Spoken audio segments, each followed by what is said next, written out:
शास्त्रों में लिखा हुआ है, जब हिरण्याक्ष पूरी सृष्टि को कहाँ ले गया था?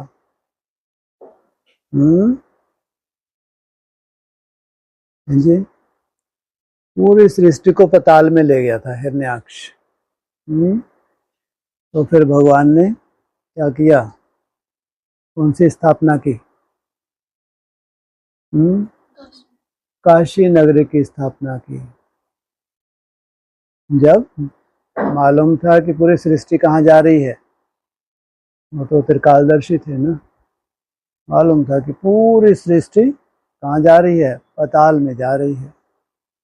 तो क्या किया? काशी का निर्माण किया। तो जब काशी का निर्माण हो रहा था तो कौन निमित्त बना उसके लिए शास्त्रों के हिसाब से? जी, बताते हैं शास्त्रों में कि कॉन्ट्रैक्ट किसको दिया? विष्णु जी को दिया कि आप काशी का निर्माण करो। या पूरी सृष्टि कहाँ जाने वाली है? पूरी सृष्टि पाताल में जाएगी। असुर इसको कहाँ ले जा रहे हैं? हिरण्याक्ष कहाँ ले जा रहा था? पाताल में। तो दूसरी तरफ उन्होंने क्या किया? नई छोटी सी काशी का निर्माण कर दिया। और जब काशी का निर्माण हो रहा था तो निर्माण तो यहाँ कैसे होता है? अनुष्ठान करते हैं। जब अनुष्ठान कर रहे थे तो निराकारी स्टेज में क्या हो गए? बताते हैं, भाव विभोर हो गए। जब हम लीन अवस्था में जाते हैं, निराकारी स्टेज में जाते हैं, तो कैसा आनंद होता है? कहते हैं परमानंद होता है। जब वो परमानंद की स्टेज पे अनुष्ठान कर रहे थे तो पूरी हद की काशी में प्रलय आ गई। काशी हद की भी है तो काशी बेहद की भी है। तो उस हद की काशी में चारों तरफ क्या हो गई? प्रलय आ गई। तो फिर तो बहुत चिंता का विषय हो गया। तो क्या किया फिर भगवान ने आके? त्रिशूल की कौन सी नोक पे? त्रिशूल की भी 3 नोक होती हैं। जो उसकी सेंटर पॉइंट है त्रिशूल का, उसके ऊपर काशी को उबार दिया। कौन सी काशी को? जो हद की काशी पूरी तरह डूब रही थी प्रलय में, उस काशी को उबार के बाहर निकाल दिया। तो काशी का अर्थ क्या बताया? हाँ, ऐसी आत्माएं जिनमें याद का बहुत तेज समाया हुआ है, उनका संगठन। उस संगठन का निर्माण जब पूरी ब्राह्मणों की सृष्टि चौथी अवस्था में थी, जब ब्राह्मणों की सृष्टि को हिरण्याक्ष कहाँ ले जा रहा था? असुर पूरी तरह से पाताल में ले जा रहा था। तो वर्तमान समय ब्राह्मणों की सृष्टि कहाँ है? पाताल लोक में कहो, चौथी अवस्था में। और दूसरी तरफ नई दुनिया की सौगात, जो नई सृष्टि की स्थापना होती है, और त्रिशूल की भी कौन सी नोक पे? 3 नोक हैं। जो सेंटर की नोक है उस पे काशी का निर्माण होता है। तो कहानी कहाँ की है? संगम युग की है। तो वर्तमान समय जो काशी का निर्माण हो रहा है, प्रैक्टिकल रूप हो गया या निर्माण में कुछ बाकी है? बोलो।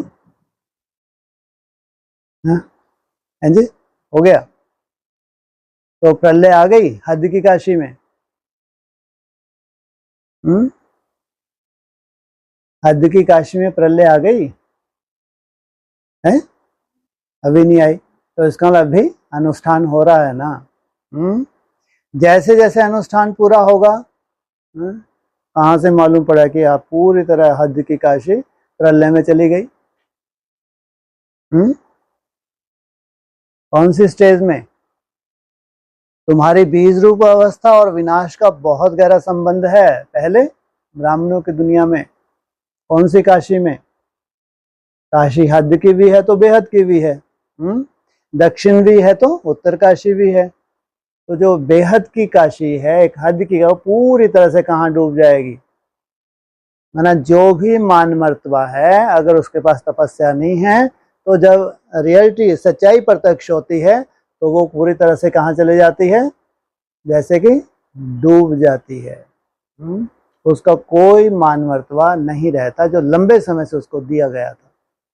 और फिर दौड़ते हैं, महादेव को बहुत चिंता हो जाती है, तो ये क्या हो गया, तो मेरी रचना थी। तो उसकी रचना भी किसने की थी? महादेव ने की थी, क्योंकि उसने तो बहुत सी सृष्टि को संभाल के रखा था। अब वही डूबने लगी, तो जाके उसको क्या किया। ये बहुत सुंदर सीन है, जो भविष्य के सीन सामने खड़ी है। इसलिए जो काशी के वंशज हैं उनकी एक ही विशेषता है, क्योंकि गायन कौन से शिवलिंग का है वहां? विश्वनाथ। काशी में जो शिवलिंग की स्थापना की थी, कौन सा? विश्वनाथ। तुमको मैं ब्रह्मांड का भी मालिक बनाता हूं, तो विश्व का भी मालिक बनाता हूं। तो जब पूरी तरह से विश्वनाथ का निर्माण हो गया था, तो उसके वंशज कहाँ पहुंच गए? जिनमें याद का तेज था। काशी की कंडीशन ही है, वहां कैसी आत्माएं हैं। इसलिए जब मरने के लिए आते हैं तो बताते हैं कि काशी की एक स्थान है, केवल मात्र एक ही स्थान है जहां आपको मोक्ष मिलता है। केवल काशी ही है जहां मोक्षदायिनी है, वहीं से मोक्ष मिलता है। वहां का कायदा हो गया। क्या कायदा हो गया? उस काशी में आवाहन किया जाता है, आओ और क्या करो, मृत्यु को प्राप्त हो जाओ। लेकिन मरना बहुत मुश्किल है। बाबा तो कहते हैं मैं तुमको मरना ही सिखाता हूँ। और तुम मर के क्या पाते हो? जन्म जन्मांतर की राजाई पा लेते हो। क्या करते हो? जब तुम जीते जी मरते हो तो तुमको कितना बड़ा वर्षा मिलता है। और सबसे बड़ा वर्षा किसने देखा है? जो आने वाले जन्मों का किसने देखा है क्या? लेकिन ये जन्म तुम्हारा इतना बेहतर होना चाहिए, संसार में कोई दावा ही ना ठोक सके कि ऐसा जन्म तो नहीं हो सकता। भगवान आता है जो पढ़ाई पढ़ाता है, तो कैसा जन्म देगा, कैसी प्राप्ति कराएगा। हद की प्राप्ति करने वालों को कितना नशा होता है, कितनी पढ़ाई करते हैं, कितनी मेहनत करते हैं, वो भी तो एक तपस्या है।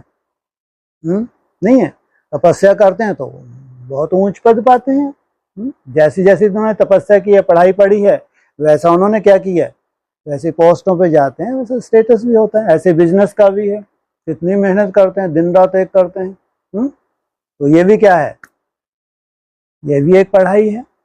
भगवान आया है तुमको जन्म जन्मांतर की राजाई देने के लिए। तो काशी के कुछ ऐसे कायदे से ही फिक्स हो जाते हैं कि अगर हमको मोक्ष चाहिए, जो भी हो गया पिछला उसकी तरफ देखो ही मत, क्या करो, लेकिन कूदने की हिम्मत रखनी पड़ती है।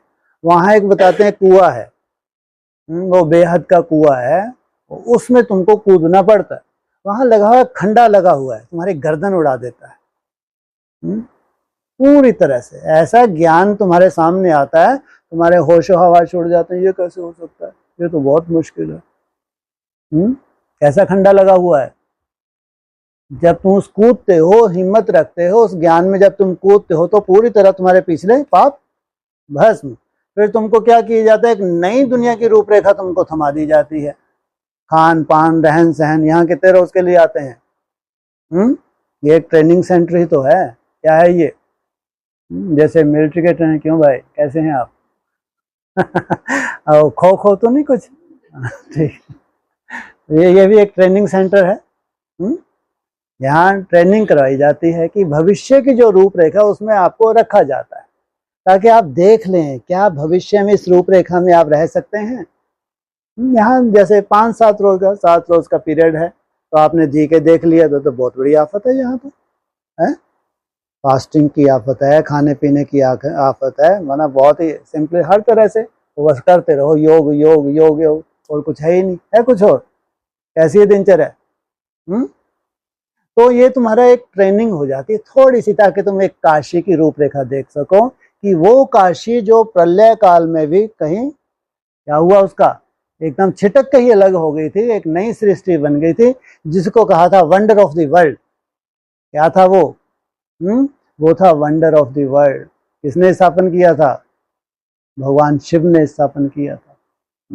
तो वंडर ऑफ द वर्ल्ड की रूपरेखा, उस रूपरेखा, इनका जीवन कैसा है, ये कैसे रहते हैं, यहाँ के वंशज कैसे हैं, अगर इनको इतनी बड़ी प्राप्ति हुई है तो किस आधार से हुई है? फिर हम निश्चय करते हैं, अरे अगर इतनी बड़ी प्राप्ति वास्तविकता है, फिर तो हम भी फैसला करें घर गृहस्थ में रहते अब तो करना ही पड़े। अगर करते हैं तो वो एक छोटी सी ट्रेनिंग है, वो 5-7 रोज क्या है, वो एक ट्रेनिंग है ताकि तुमको पूरी जानकारी मिल जाए हकीकत की।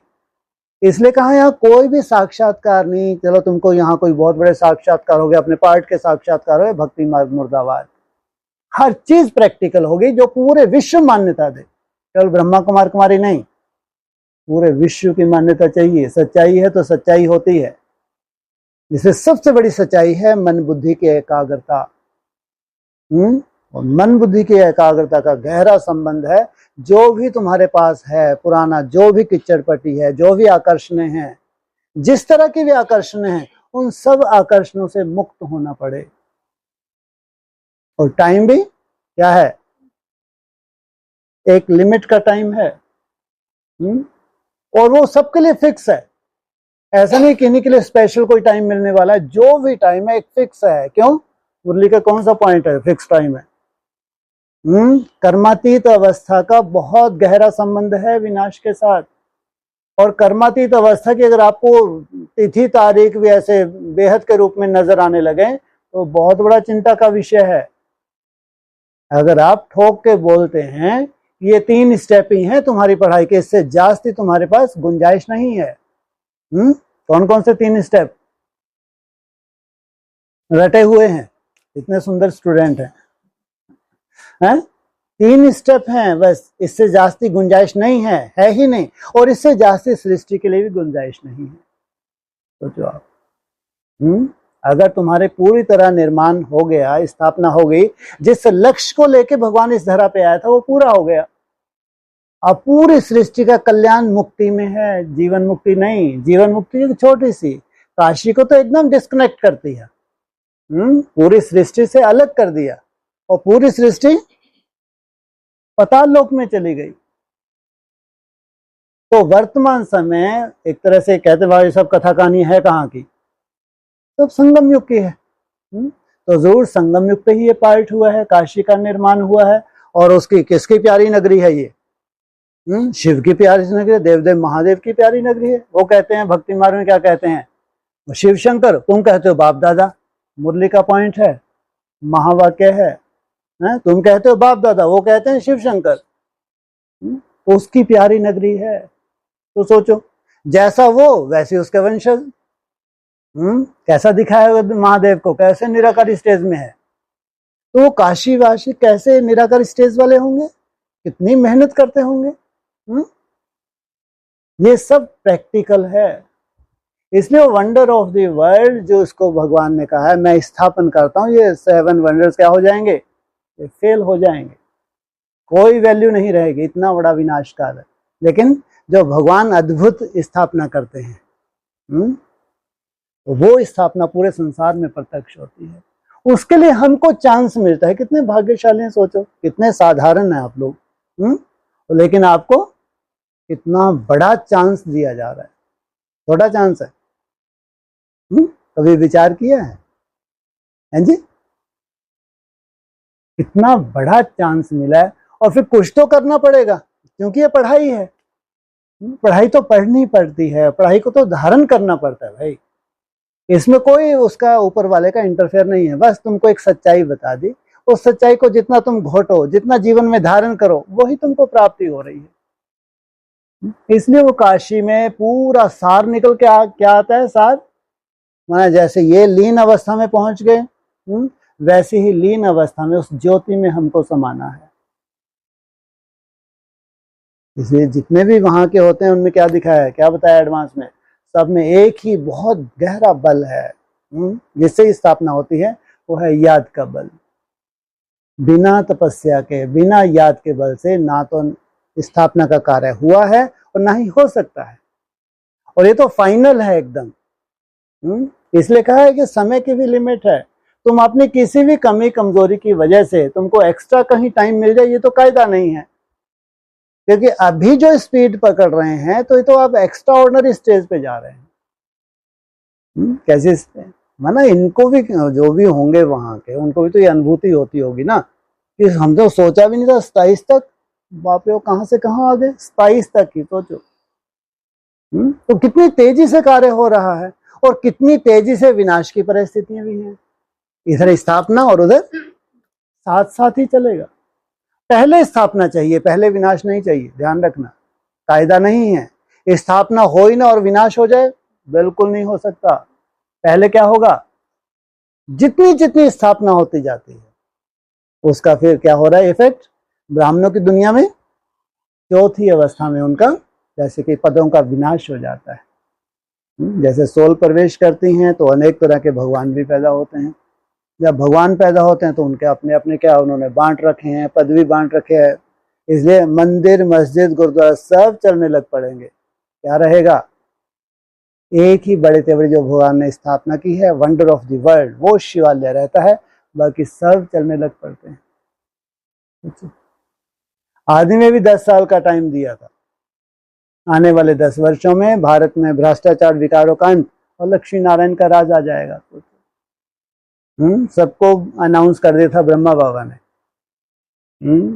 जो उस वक्त जो भी थे साधन जैसे भी थे उनके द्वारा थ्रू आउट सबको ये मैसेज दिया गया, और जितने भी नेताएं थे अभिनेता हैं सबको बाबा ने लेटर लिख लिख के मैसेज दिया कि ये 10 वर्ष हैं, इस 10 वर्ष में कार्य पूरा हो जाएगा। अब ब्रह्मा बाबा को ये विजन कहाँ से आया? ब्रह्मा बाबा तो खुद तो ऐसा कोई साक्षात्कार होते नहीं थे, कहाँ से मिला था मैसेज? या तो संदेशियां थी या कोई संदेशे थे। जाओ उन बच्चों के पास, वो क्या करते हैं, तुमको सूक्ष्म वतन और परम धाम के मैसेज देते हैं। तो वहां तो बेहद में लागू हो गया, लेकिन अभी क्या होगा, हद में लागू होगा नहीं होगा। 100 वर्ष हो गए, स्थापना ना हो ये तो नहीं हो सकता। भगवान आए हैं स्थापना करने के लिए, 90 वर्ष हो गए लगभग, 10 वर्ष ही तो बचे हैं भाई। 100% स्थापना ना हो ये तो कायदा नहीं है। इसलिए स्थापना के 3 स्टेप हमको मालूम है। ये 3 स्टेप ही विनाश के भी कह लो, बड़ी से बड़ी परिस्थितियों के भी कह लो। लेकिन हमारी सेफ्टी हम कैसे करते हैं? भगवान की याद से। जितना हम भगवान को याद करते हैं उतनी हमारी सेफ्टी होती है। उल्टा क्या होता है, हम जब राजयोग की धारणा करते हैं, इसलिए सबसे मुश्किल है क्या, तुम्हारा जीवन, या आसान सहज है? काशी की रूपरेखा में चलना सहज है, ये बहुत कठिन है। कठिन नहीं, बोलो क्या कोई आके इतना सहज स्वीकार कर सकता है? अपनी सब इच्छाओं से मुक्ति, इच्छाओं से मुक्त होना, जबकि इच्छाएं तो दुनिया में बढ़ती जाती हैं। इच्छाएं बढ़ती, चाहे ब्राह्मण हो, ब्रह्मा कुमार को, इनकी इच्छाएं कम नहीं होती, बढ़ती जाती हैं। जितनी इच्छा आपकी पूरी हो रही है उससे ज्यादा फिर और बढ़ जाते हैं, जितनी पूरी हो रही है और बढ़ जाती हैं। इच्छाएं कभी खत्म नहीं होती भाई, कभी खत्म होती ही नहीं है। जीवन खत्म हो जाता है लेकिन इच्छाएं नहीं खत्म होती, कायदा ही है ये। तो क्या, चाहे लौकिक दुनिया हो चाहे ब्राह्मणों की दुनिया हो, चाहे वो अपने सेवा का फील्ड समझ के चल रहे हैं, उसमें भी उनकी इच्छाएं भरी हैं। इच्छाएं बढ़ती जाती हैं, वो इच्छाएं पूरी होगी फिर और आगे की, वो खत्म हुई तो उसके आगे की इच्छाएं। इसलिए बाबा कहते हैं इच्छा तुमको अच्छा बनने नहीं देती, इच्छा मात्रम अविद्या, ये है तुम्हारी फाइनल स्टेज। अविद्या, इच्छा होती क्या है हमको मालूम ही नहीं। सोचो ऐसा भी कोई जीवन होता होगा, इच्छा मात्रम अविद्या। अरे भैया इच्छा होती क्या है, हमको तो नहीं मालूम क्या इच्छा होती है। इस स्टेज तक, इसको कहा है निराकारी स्टेज। ये है निसंकल्प अवस्था, ये है बीज रूप अवस्था। इसलिए यहाँ जो 7 डेज एक तरह से क्या है, ये है ट्रेनिंग है। इसलिए कई बार कहते हैं ना, रोते रोते आते हैं, हंसते हंसते जाते हैं। हाँ, फिर दिन गिनते हैं, जैसे अब 5 दिन 4 दिन 3 दिन 2 दिन, जैसे 1 दिन बचा फिर तो समझो छूट गए। और जबकि हम माउंट आबू जाते हैं, वहां योग शिविर होते हैं, इतना मजा आता था, घूमने जा रहे हैं, चॉकलेट खा रहे हैं ब्रह्मा वजन उड़ा रहे हैं, लगता था स्वर्ग में आ गए। और सही स्वर्ग में तुमको ले जाया जाता था तो छूट के भागते हैं। सोचो, तपस्या, तपस्या माना कठिन, शब्द ही कैसा है। संसार में भी जब भी आप कभी तो किसी तपस्वी की बात करें, तपस्या की बात करें, तो एक इतना सुंदर नक्शा सामने आता है कि इन्होंने कितनी कठिन साधनाएं की होंगी जिन्होंने ऐसा ऐसा पद पाया है शास्त्रों के हिसाब से। तो तपस्या शब्द ही कैसा है, आप पार्वती का रूप देखो, कैसे कठिन तपस्या करती है वो, कि आपको पाना ही है, आपको वर्ण करना ही है। तो सोचो कितने तूफान आ रहे हैं, आंधी आ रही है, लेकिन टस से मस नहीं हो रही। तो यही तो आंधी तूफान है जो मनसा में हमारे आते हैं, जो व्यर्थ के तूफान चलते हैं। हम मन को कंट्रोल करना चाहते हैं, फिर मन कैसे कैसे भागता है। यही तो तपस्या है। अगर तपस्या इतनी सहज होती तो आज लाखों ब्रह्मा कुमार कुमारी हैं, तो सभी पास क्यों नहीं हो गए, अगर इतनी सहज होती। इसलिए सबसे कठिन है मन को अमन करना, मन को जीतना सबसे कठिन है। उसके लिए जितने जितने भी आपके बार जो इच्छाएं हैं, वो इच्छाओं को कंट्रोल करना पड़ता है। जितना जितना आप इच्छाओं को जीतते जाते हो, उतना ही क्या बनते हो, राजयोगी बनते जाते हो। टाइम की भी लिमिट है, सबसे जो मुख्य बात है, टाइम सबके लिए एक सही है। टाइम उसके लिए अलग से किसी को नहीं मिलने जा रहा, टाइम एक फिक्स है। हम भाग्यशाली हैं कि हमको बहुत पहले ही मालूम पड़ गया। ये कितना बड़ा भाग्य है, आपको कितना पहले मालूम पड़ गया। कितना सुंदर चांस है हर सेकंड अपनी कमाई करने का। जितने सेकंड भगवान को याद कर रहे हैं, उतने सेकंड आपकी कमाई जमा होती है। सोचो, सेकंड की बात है, जितने मिनट, जितने घंटे, फिर दिन, इतनी बड़ी कमाई हो जाती है। जबकि इतना बड़ा परिवर्तन सृष्टि का, और कैसे अपने लिए छतर छाया तुम बना लेते हो कि तुमको आंच भी नहीं लगती। इतना बड़ा सृष्टि का परिवर्तन हो जाता है, लेकिन जैसे तुम्हारा ठेका ही भगवान ले लेता है। प्राप्ति छोटी मत समझना, वो भी ऐसे समय पे जब पूरे सृष्टि का ही परिवर्तन होने जा रहा है। भाई ऐसे समय हमारी सेफ्टी हो जाए तो कुछ तो त्याग चाहिए। इसलिए कहते हैं त्याग ही तपस्या है। इसलिए कहते हैं कि जब काशी में जाते हैं, वहां काशी कलवट खाते हैं, तो एक बार तो हमारी क्या हो गई, मोक्ष मिल गया। पिछला कुछ भी देखा ही नहीं प्रभु ने, जो भी था तुम भूल जाओ, कोई लिखा पट्टी करके देने की दरकार नहीं। तुमने हिम्मत की, काफी है भाई, तुम्हारी हिम्मत पर तो भगवान बलिहार जाते हैं। और फिर तुमको दिया एक छोटा, और कुछ नहीं करना, लेकिन अमृत वाला मिस मत करना। हाँ, कभी कारने अकारने तबीयत ऊपर नीचे हो तो चिंता नहीं करनी, लेकिन अमृत वाला कम से कम 3 बजे से तुमको करना ही।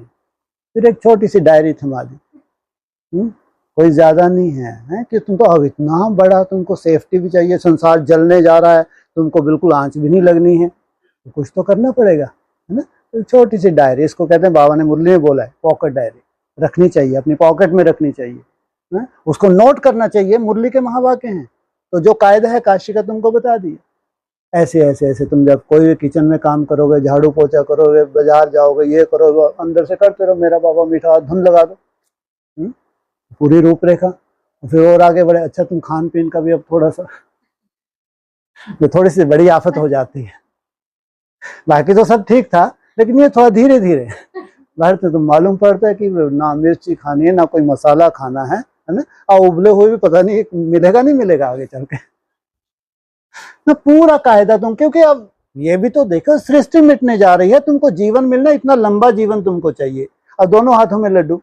पुरानी इच्छाएं भी नहीं छोड़नी, और नया तो बस पूरा ही भगवान मेरे लिए आया है आया तो है, इसमें तो कोई शक नहीं है भाई, आपके लिए है, इसलिए आपकी बुद्धि में बैठ रहा है, और संसार की बुद्धि में कहाँ बैठ रहा है। लेकिन भगवान उनको दिखाना चाहता है, इन्होंने त्याग किया है, तपस्या की है, इसलिए इन्होंने पाया। पूरे संसार है, चाहे ब्राह्मणों का संसार हो, चाहे दुनिया हो, तो भगवान को कोई सबूत तो देने पड़ेंगे, नहीं तो वो भगवान के ऊपर उंगली उठा देंगे। अब इनको अपनी गोद में बिठा के आपने पालना देंगे, हमारे में ऐसा कौन सा दोष था। दुनिया बोलेगी नहीं बोलेगी कि अगर आप आए थे, कम से कम मैसेज तो दिया होता। तो ब्रह्मा कुमारी पूरे विश्व में लगी है, ढिंडोरा पीट रही है, सोचो, ताकि कोई उलाहना न रह जाए। पूरे विश्व में ढिंडोरा पीटा जा रहा है, ताकि कल को कोई उलाहना ना दे कि भगवान आया था, हमको मालूम ही नहीं पड़ा। वो भगवान के जो लाखों बच्चे हैं, और उनमें फिर जो मुरली के रहस्य हैं, धीरे धीरे वो खोल रहे हैं। कोई भी ऐसा ब्रह्मा कुमार को ये नहीं कह सकता कि हमको तो मालूम ही नहीं पड़ा। अरे तुमने मुरली को समझा ही नहीं, जब नहीं समझा तो उसके लिए भगवान क्या करे। माना किसी के पास कोई उलाहना नहीं है, आपसे जास्ती भाग्यशाली कोई दिखता ही नहीं है। अगर दूर दूर तक भी देखते हैं ना, ऐसा नजर नहीं आता। अब फैसला करके तो आए होंगे, ऐसा नहीं कि यहाँ कोई नयों को परमिशन मिलती है ना, पहले आप अच्छे से जान जाते हैं कि यहाँ की रूपरेखा क्या है, 16 घंटे की फास्टिंग क्या है ना, और फिर धीरे धीरे उबला हुआ, उसके बाद फिर कच्चे पे आना, ये सब तुम्हारी बुद्धि में रहता है। क्यों? तुम्हारे शरीर चाहिए, इस शरीर के बिना तपस्या नहीं हो सकती। अगर तुम्हारा शरीर बहुत अंदर से सुंदर नहीं है तो तपस्या कैसे करोगे भाई? कोई कर्म भोग की खिटपिट है, तुम चाहते हो भगवान को याद करना, कैसे याद करोगे?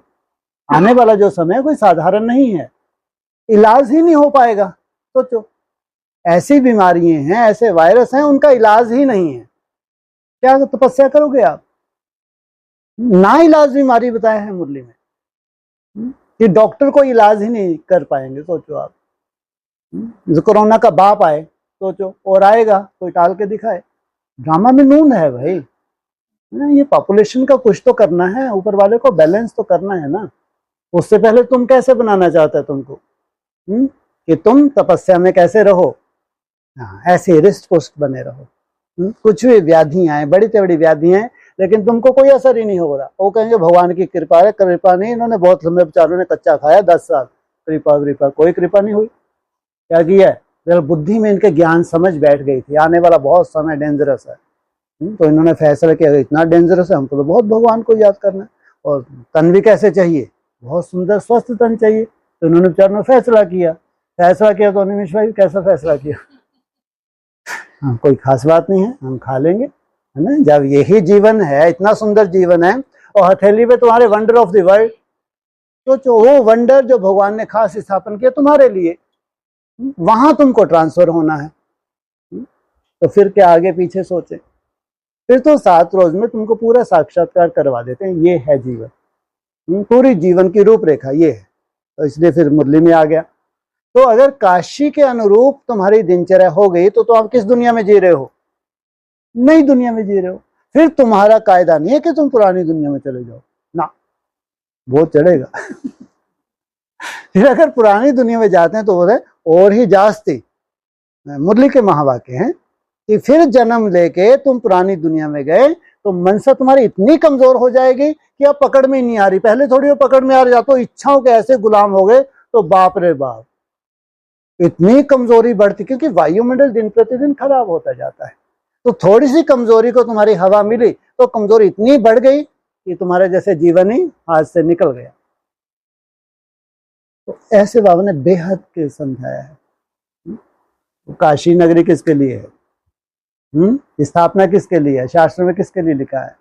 तो याद का तेज धारण करना, तेज धारण करके सैंपल बनना, संगठित रूप में एक सुंदर निर्माण का कार्य करना, जो असंभव है उसको संभव करना, जो दुनिया कल्पना नहीं कर पा रही वो करने का सोचो। कम से कम तुम्हें संकल्प तो है। जो दुनिया में असंभव है उसको संभव करने की कोशिश कर रहे हो। क्या दुनिया में असंभव है जी? मन को अमन करना दुनिया में असंभव है, कि मन भी रोका जा सकता है। जो अच्छे अच्छे तपस्वी हैं ना, उनसे जाके मिलो कभी, वो अच्छे मंत्र जाप कर लेंगे, भाव विभोर हो जाएंगे, हाँ, गीतों में भाव विभोर हो जाएंगे, भगवान में लीन हो जाएंगे, लेकिन मन को अमन करना असंभव। आप देखना, अच्छे अच्छे भक्त हैं, लीन अवस्था में हैं, ऐसे भाव विभोर हो रहे हैं, ऐसे भगवान के गीत गाते हैं, उनको कुछ दिखता ही नहीं, उनका संसार ही जैसे भगवान है। लेकिन मन सुंदर है, सुंदर मन से भगवान का मंथन हो रहा है, मनन हो रहा है। लेकिन यहाँ इससे भी ऊपर मन को अमन करना, ये बहुत बड़ी तपस्या है। ये है सिद्धि स्वरूप बनने की बात, ये है समाधि की स्टेज तक जाना, ये है जैसे कहते हैं बाप समान बनना, निराकार स्टेज धारण। वो साइंटिफिक बहुत बड़ा जादू है। वो आपका निसंकल्प होना, एक बहुत बड़े साइंटिस्ट बनना। इसलिए सबसे बड़ी साइंस तो हमारे शास्त्रों में है, बताते हैं। साइंस निकली कहाँ से? बोले हमारे शास्त्रों को चुरा के ले गए जर्मनी में, तो उन्होंने इसके ऊपर इन्वेंशन की, उन्होंने कल्पना की, ऐसा ऐसा लिखा है, कुछ तो रहस्य होगा। तो सोचो, वहां से इन्होंने कल्पना कर करके आज साइंस कहाँ से कहाँ पहुंच गई है। फिर ऊपर वाले ने प्रेरणा दी। तो सबसे बड़े साइंटिस्ट हैं हम, बाबा के बच्चे। इसलिए क्या कहा है मुरली में? ज्ञान और विज्ञान। ये तुम्हारा जो योग है ये विज्ञान है। इसमें वो सब कुछ छुपा है जो इन आंखों से नहीं दिखता। इसमें वो सब रहस्य छुपे हैं जिसकी दुनिया कल्पना नहीं कर सकती। तो वो रहस्य जो दुनिया कल्पना नहीं कर सकते, वो सामने सब कुछ क्लियर होने कुछ टाइम लगेगा, नहीं लगेगा। इसमें ना तो तुम मान्यता देते हो साक्षात्कार को, तुम्हारे लिए कोई वैल्यू नहीं रखते, जबकि दुनिया में अगर थोड़े से भी साक्षात्कार हो जाए तो वो तो ऐसे भाव विभोर हो जाते हैं, बाप रे बाप, पता नहीं क्या भगवान ही मिल गया। कोई वैल्यू नहीं है। क्यों? वैल्यू किस बात की है? रूलिंग और कंट्रोलिंग पावर। तुमने स्विच ऑन किया, स्टॉप, इसकी वैल्यू है। ये है तुम्हारी पढ़ाई। इस स्टेज तक तुमको जाना होता है कि तुमको एक संकल्प आ गया तो स्टॉप, तो मन वहीं स्टॉप हो जाए, और जितने समय तक स्टॉप करना चाहो स्टॉप बना रहे। तो कल्पना करके देखो कैसे सिद्धि स्वरूप बनते होंगे वो आत्माएं, जो मन की इस स्टेज तक चले जाती हैं, मन को यहां तक अमन कर लेती हैं। इसलिए बोला मन को अमन करने से क्या होगा? नई रंगत। मन के मौन से नई रंगत। जो रंगत अभी तक नहीं 90 वर्ष में नहीं निकली, वो रंगत ये 10 साल में निकलनी है।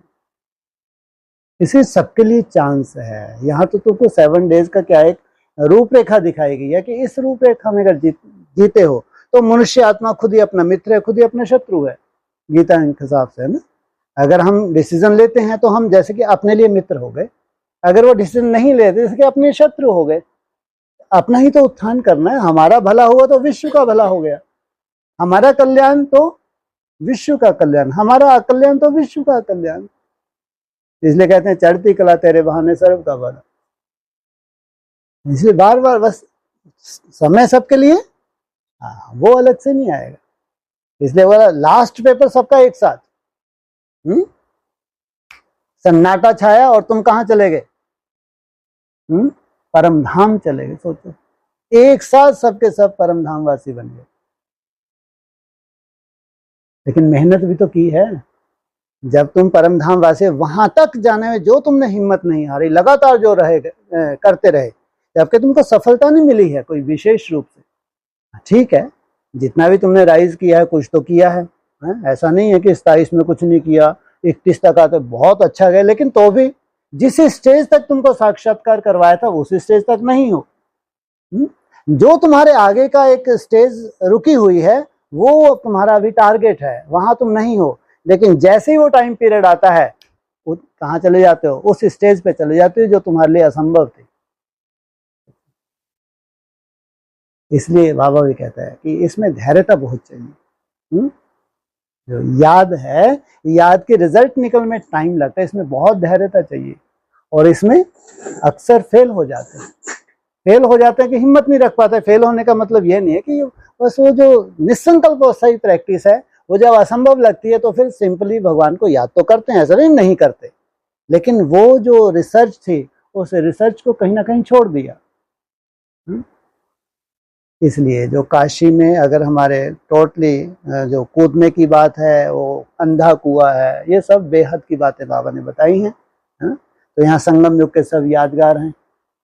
इसलिए कम से कम आप लोगों को ये रूपरेखा मिल रही है, सच्चाई को आप जानते हैं, परिवर्तन की सच्चाई को भी जानते हैं, तो नई दुनिया स्थापन होने जा रही है ये भी जानते हैं।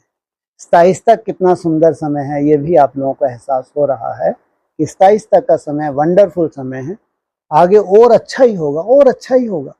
दुनिया जैसा भी हो, ठीक है, वो भी एक ऑपरेशन है, वो बात अलग है। हमको तो उससे भी कोई लेना देना नहीं। बाबा कहते हैं तुमको तो कभी विनाश की तरफ देखना ही नहीं, विनाश से हमको कोई लेना देना है। हम तो कल्याण की भावना, पूरे विश्व का क्या हो? कल्याण हो। इसलिए कहते हैं हर बात में क्या है, हालांकि ठीक है, ये जो जितना पाप बढ़ रहा है तो विस्फोट तो होगा, जितना जितना पाप बढ़ रहा है तो विस्फोट तो होगा ना। कहते हैं धरनी की क्या स्थिति है, इतना बोझ कहाँ से ढोएगी। जो पाप बढ़ रहे हैं, तो पापाचारी बढ़ रहे हैं, तो वायुमंडल इतना खराब हो रहा है, तो विस्फोट तो स्वाभाविक है। लेकिन उस विस्फोट से पहले कुछ आत्माएं हैं जो क्या निर्माण का कार्य कर देती हैं। इसलिए फाइनल विस्फोट नहीं हो सकता जब तक वो कुछ आत्माएं निर्माण का कार्य में सफलता प्राप्त नहीं कर लें। इसलिए जो टाइम पीरियड तुमको दिया हुआ है वो आदि के भी 10 वर्ष थे, अंत के भी 10 वर्ष। कहां से कहां? हैं जी? 24 से 34। इसलिए 37 से हमको कोई लेना देना नहीं। पूरी स्थापना 34 तक, 37 नहीं। वहां से तो पूरी तरह संन्यास है। इसलिए उस दुनिया से डिस्कनेक्ट हो जाते हो, टोटली डिस्कनेक्ट हो जाते हो।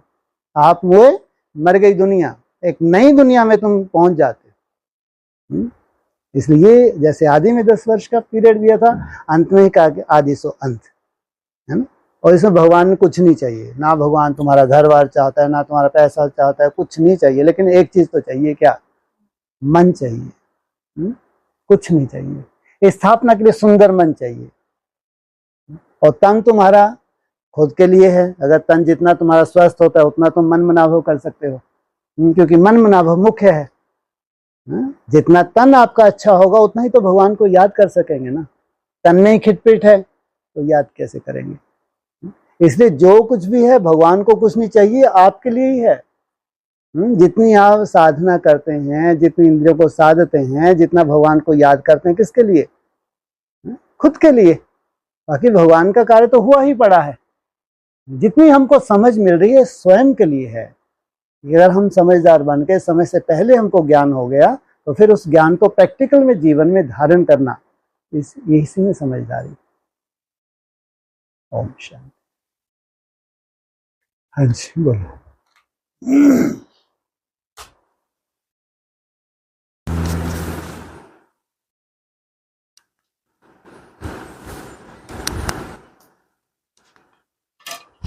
बोलिए। भाई सब सुबह जो अनुभव शेयर कर रहे थे और भावनाएं, हाँ जी, तो इनको भी करना है। अच्छा ये रह गई थी। हाँ जी, हाँ आप भी कर लीजिए। ये जो मेरा बाबा मीठा मीठा बाबा प्यारा बाबा, हाँ जी, ये बहुत खूबसूरत है। गुड। मैं सो ही नहीं पा रही थी, 3 बजे तक जागी रही, फिर 3 बजे भी करने लगी। और अलग सी फ्रेशनेस, अलग सी एनर्जी, बच्चों का काम करते करते उनको खिलाते निलाते पानी देते, हर चीज में बोल रहे हैं और इतना अच्छा लग रहा है। और सडनली बच्चों का बिहेवियर भी अलग ही स्पार्क दिख रहा है, एक क्यूट से लग रहे हैं।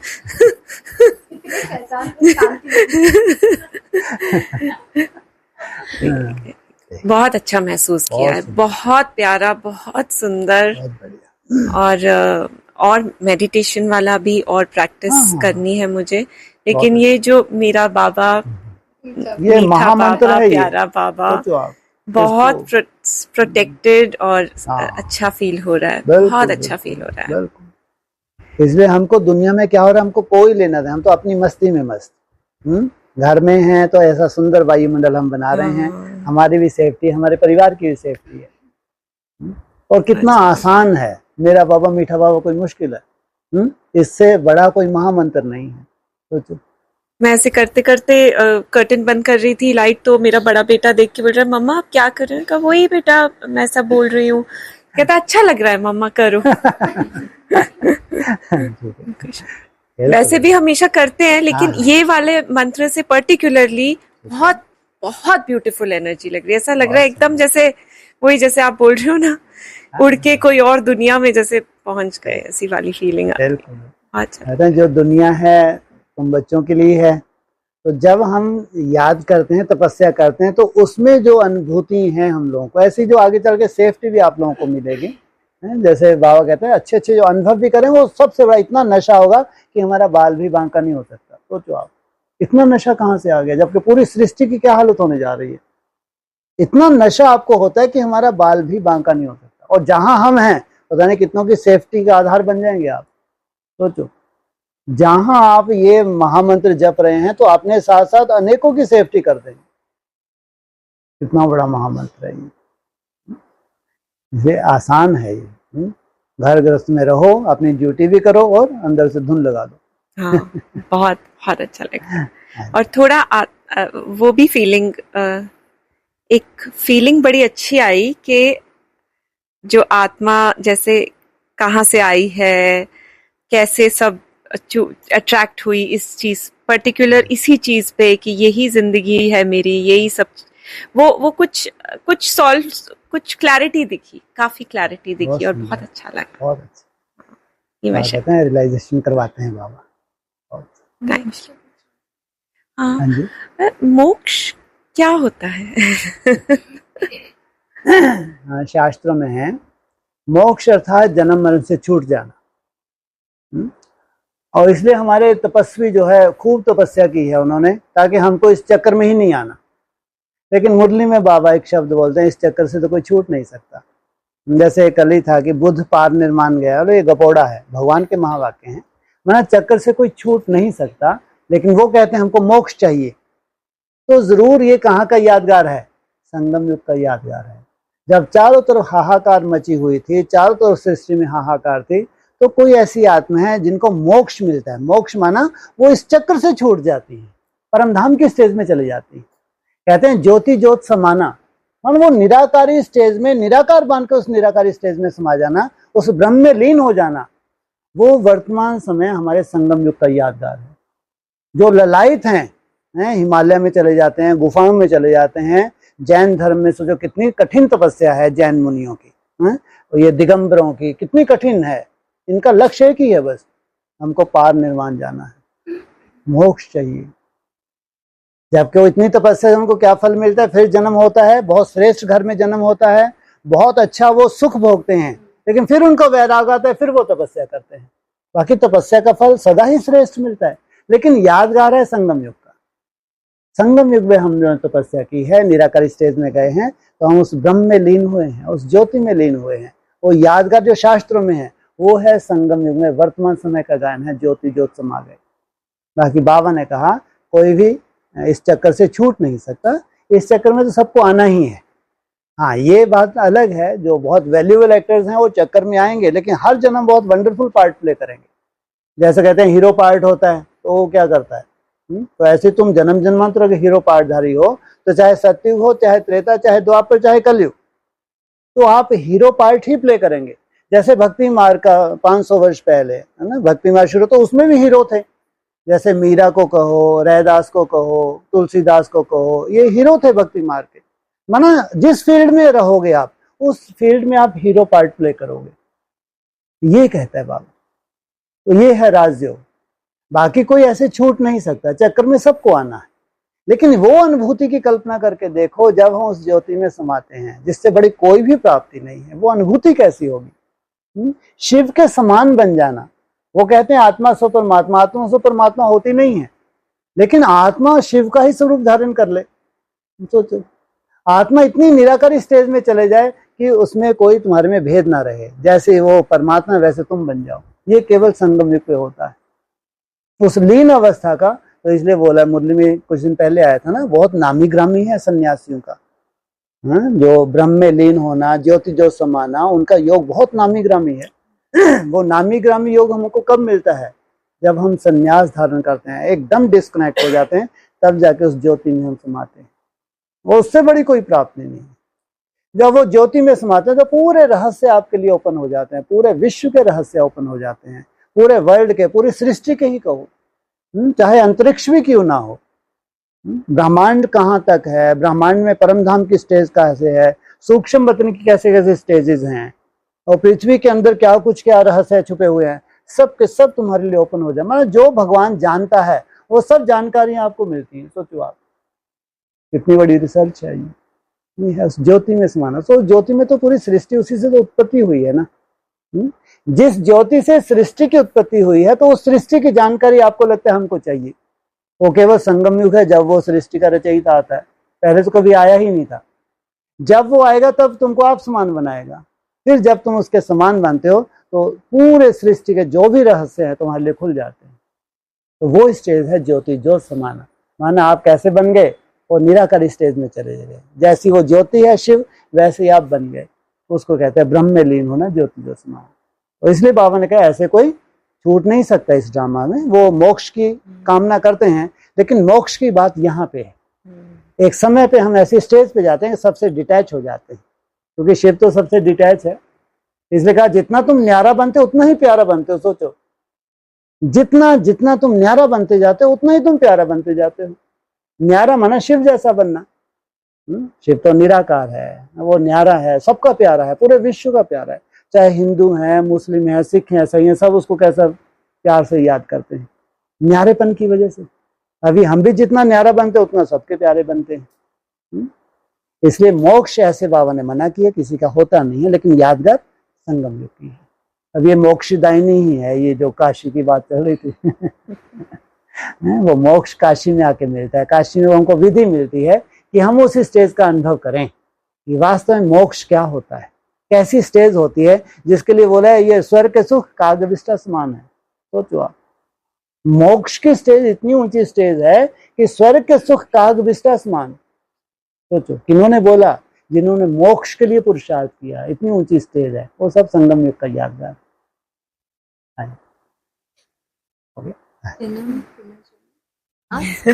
हाँ वो तो मुझे पूछती रहती है। हाँ जी, हाँ पुनर्जन्म। हाँ जी, तो ये थोड़ा सा जन्म वगैरह को जैसे हम समझाते हैं ना 84 जन्म होते हैं। बिल्कुल बिल्कुल। क्योंकि जर्मनी और वहाँ क्रिश्चियन सबका हाँ, हाँ। होता है कि जन्म हाँ, हाँ, हाँ, जन्म ठीक है। पुनर्जन्म नहीं होता। ठीक है, ठीक है। वो समझ मोस्टली जैसे मुस्लिम में भी है तो मतलब पुनर्जन्म नहीं होता, लेकिन मेरे को लगता है कहीं ना कहीं आप देखेंगे कुछ ऐसी स्टोरीज हैं पुनर्जन्म की, है ना। तो बच्चे 3-4 साल के होते हैं तो अपने पिछले जन्म के बारे में बताते हैं, है ना। ऐसी कई स्टोरीज अपने वो सत्य कहानियों वगैरह में आती हैं।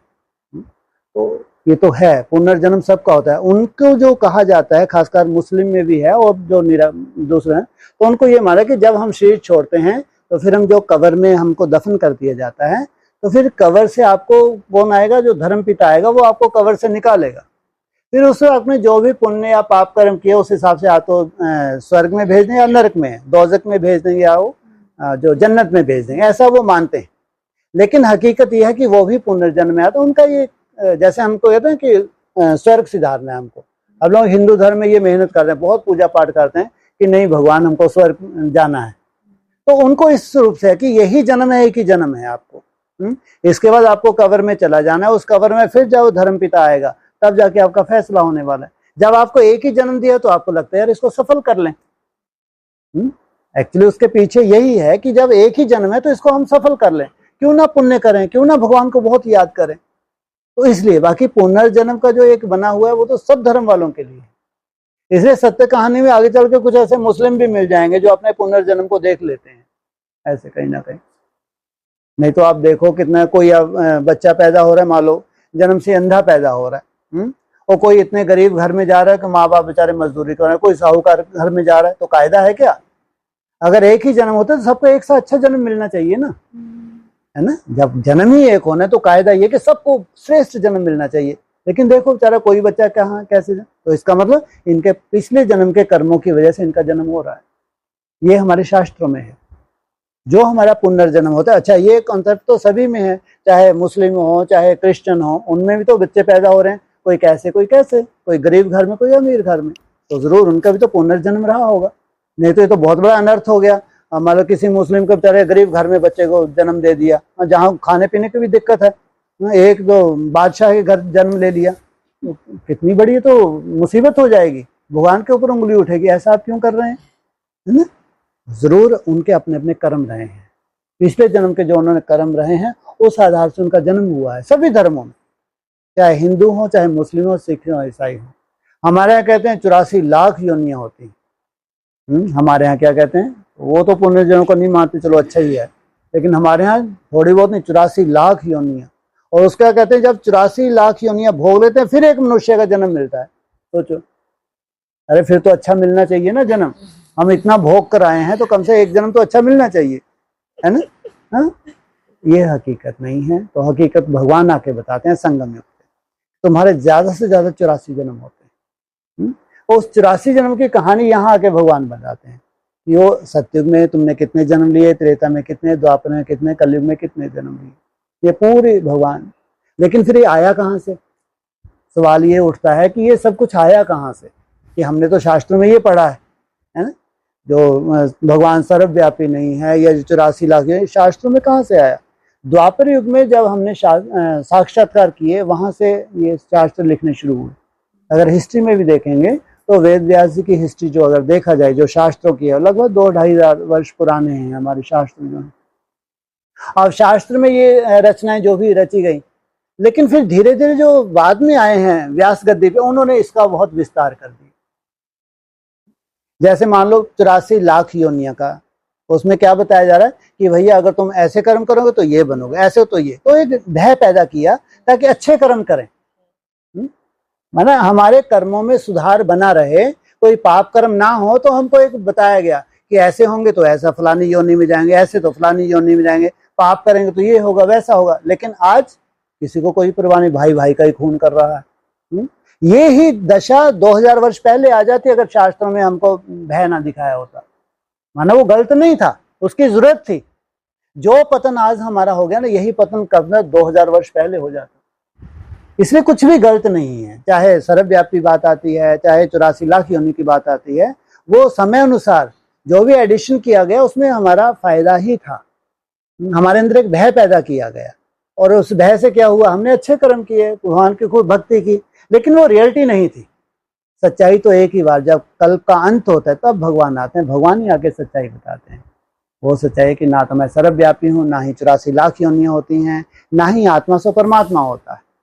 तो ये सच्चाई भगवान कल्प के अंत में जब आते हैं, क्योंकि कभी तो हमको सच्चाई को जानना है ना, और पूरे विश्व को जानना है उस सच्चाई को, तो जब भगवान आएगा वही तो बताएगा।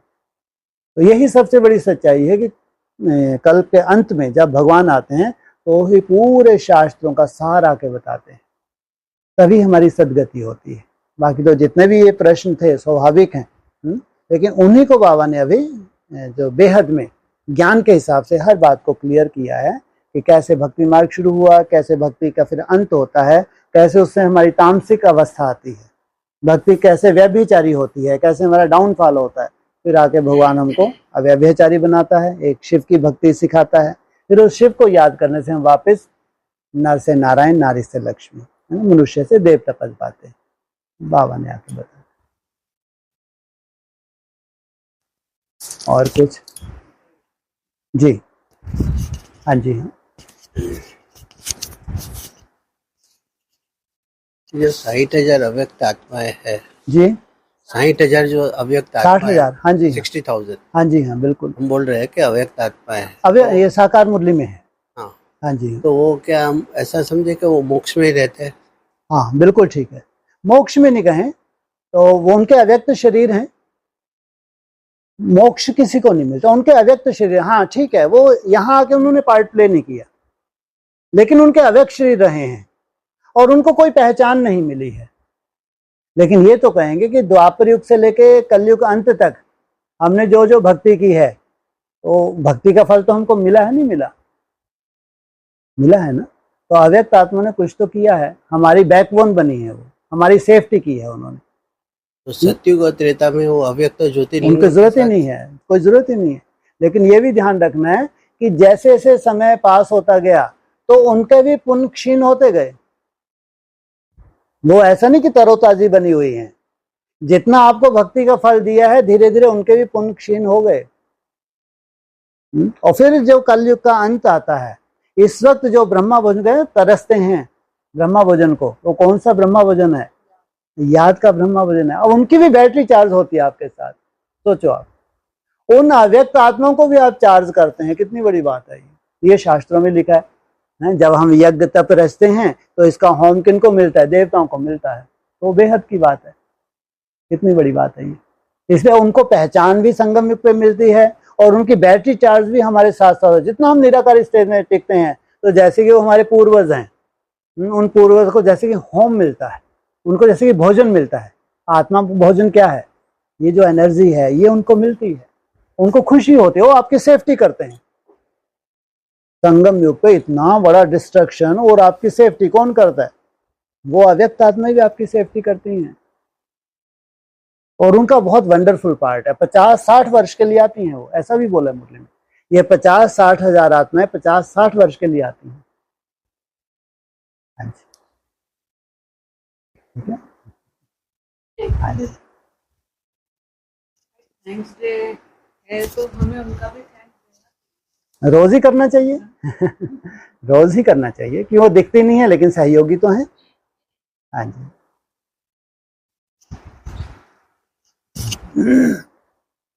भाई साहब, परम पिता ने ये संसार बनाया ही क्यों? लो इनसे मिलो हैं, जब ये हमारे से छुड़वा रहे हो तो आपने बनाया ही क्यों? छुड़वा नहीं रहे, बहुत सुंदर संसार का निर्माण किया। इतना सुंदर था कि आज जो हम मोह माया में जकड़ गए हैं तो वहां मोह माया थी नहीं। इतना सुंदर संसार था जिसमें सुंदर संबंधों में जीते थे हम।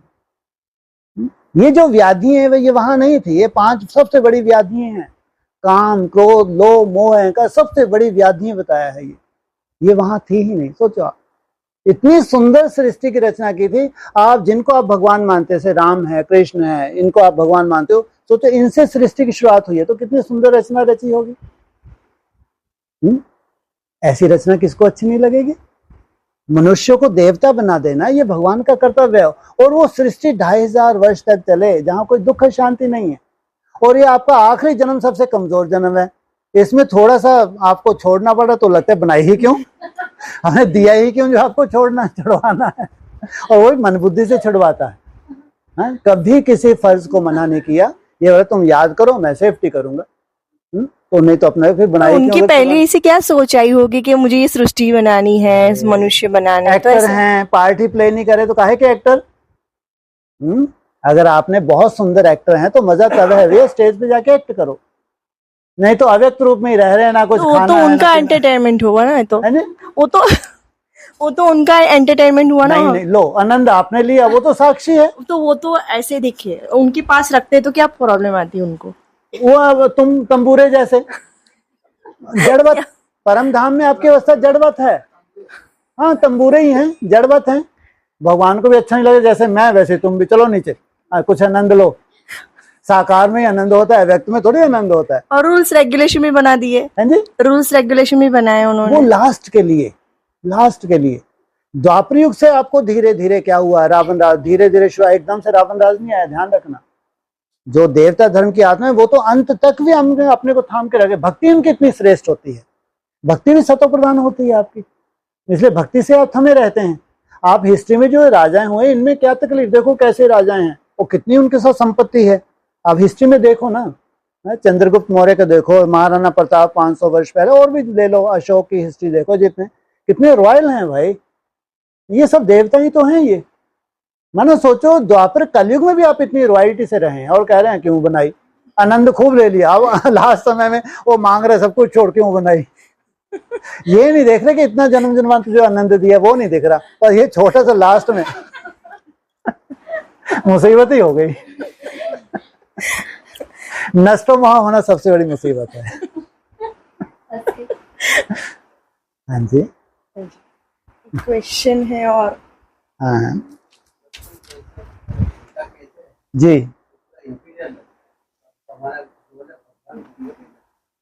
बिल्कुल ठीक है, गुड।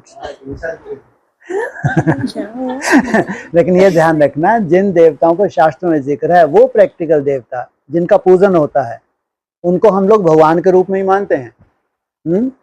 जितने भी देवी देवताओं की पूजा हो रही है उनको हम हिंदू धर्म में भगवान ही मानते हैं, देवियों को भी भगवान का रूप मानते हैं। तो वो प्रैक्टिकल देवी देवता जो अपने शरीर को भी सात्विक बना ले, उनकी पूजा हो रही है। तो वो देवता हैं जिनको भगवान के रूप में पूजा जा रहा है। सोचो आप कौन से देवता हैं यहाँ पर, रचयिता हैं जिनको भगवान के रूप में ही पूजेगी दुनिया। जहां देखेंगे तू ही तू, ऐसी निराकारी स्टेज में है सब। तो देवताओं का टाइटल है, लेकिन ये पूजनीय देवता जो अपने शरीर को भी सात्विक बना ले। तो सतो प्रधान शरीर भी, सतो प्रधान आत्मा भी होगी, तो पूजा क्यों नहीं होगी। तो शरीरों की भी पूजा होती है आप, इसलिए ये देवता माना भगवान। हाँ जी, देवी देवता योग बल से जन्म लेते हैं, तो योग बल क्या होता है, क्या मतलब है ये योग जो बल? धारण कर रहे हैं एकाग्रता की पावर, जो भी आप एकाग्रता की पावर धारण कर रहे हैं, इससे ऊपर तो कुछ है ही नहीं। आप चलती ट्रेन को रोक देते हैं, ऐसे जलवे हुए नहीं हुए, चलती ट्रेन को भी रोक दिया योग बल से। तो पूरी सृष्टि को आप रिजनेट कर देते हैं योग बल से। तो वहां पैदाइश जो होगी योग बल के, तो वो कौन सी बड़ी बात हो गई। सबसे बड़ी बात है सृष्टि को सतो प्रधान बनाना। किसका आधार से बनाते हैं, योग बल से। तो जब योग बल से सृष्टि को, मुरली में ही बोला बाबा ने, जब योग बल से सृष्टि को सतो प्रधान बना सकते हैं, उस सृष्टि को फिर नए सिरे से फिर पुनर्जन्म जो होना है, तो वो तो एक प्रकृति का नियम है। तो योग बल से कैसी उत्पत्ति होगी, कैसी सृष्टि होगी, कल्पना करके तो देखो। इतनी निराकारी स्टेज है उनकी, इतनी निराकारी स्टेज है कि जड़ प्रकृति को भी उन्होंने सतो प्रधान बना दिया। तो वहां रचना कैसी होगी? ये वो दिखाया है शास्त्रों में जो है, ये शायद वेद व्यास जी थे, तो उन्होंने पांडवों की जो उत्पत्ति हुई है, कौरवों की उत्पत्ति हुई है, विदुर की उत्पत्ति हुई है, ऐसे उन्होंने दृष्टि दी, उनकी उत्पत्ति हुई है। मतलब योग बल का जो है शास्त्रों में भी है। एक तो होती है भोग की सृष्टि जो द्वापर युग के बाद, एक है योग की सृष्टि। मानो उनमें इतना तप का बल है, तो है कि दृष्टि से ही उन्होंने क्या किया, सृष्टि को जन्म दे दिया। तो इतनी दृष्टि से पंच तत्व भी बन सकते पूरा, यानी एक रिजिग्नेट होंगे, बनेंगे नहीं, पूरे रिजिग्नेट हो जाएंगे। जब वहां पांच तत्व ही सतो प्रधान है, तो जो भी वहां की पैदाइश होगी कैसी होगी, सतो प्रधान होगी। इसलिए बाबा से ये प्रश्न पूछा, मुरली में भी आया, अरे हम जब पूरे विश्व को सतो प्रधान बना सकते हैं, फिर उस विश्व में जो भी आत्माएं परम धाम से आएंगी तो पवित्र आत्माएं आ रही हैं, तो वो कैसे तामसी गर्भ जेल में कैसे जा सकती हैं? इसलिए वहां गर्भ महल बताया, गर्भ जेल नहीं है। वहां जितने भी जन्म ले रहे हैं पूरे गर्भ महल, ना तो शरीर छोड़ने में दुख है, ना शरीर लेने में कोई दुख है। ये योग बल की ताकत है। हाँ जी, ठीक है जी, ठीक है, 8 बजे।